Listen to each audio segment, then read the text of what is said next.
Hello বন্ধুরা, তোমরা সবাই কি করছো, কেমন আছো? দেখো, আমি আজকে একটা জন্মদিন বললে ভুল হবে, ভোজন বাড়িতে গিয়েছিলাম। তার কিছু ভিডিও আমি তোমাদের সঙ্গে শেয়ার করছি। দেখো, এই যে বাচ্চাটা এই ধারে কনেতে বসে আছে, ওর মামার কোলে বসে আছে, এখন ভাত খাচ্ছে। ওই ধারেরটা হচ্ছে ওর মা। যে মানুষটা বাড়িটা দিল সেটা হচ্ছে ঠাম্মি। যাই হোক, কিছু সেইভাবে বোঝা যায়নি মুখটা।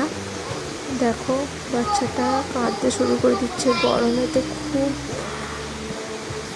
কষ্ট হচ্ছে, সবাই কোলে করছে, নিচ্ছে, এদিকে সবাই কথা বলছে। ওর ঠিক ভালো লাগছে না, ওই জন্য কান্না করে দিয়েছে। আর তার উপর ওর একটু ঘুমও পেয়েছে, ঘুম ধরে গিয়েছিল।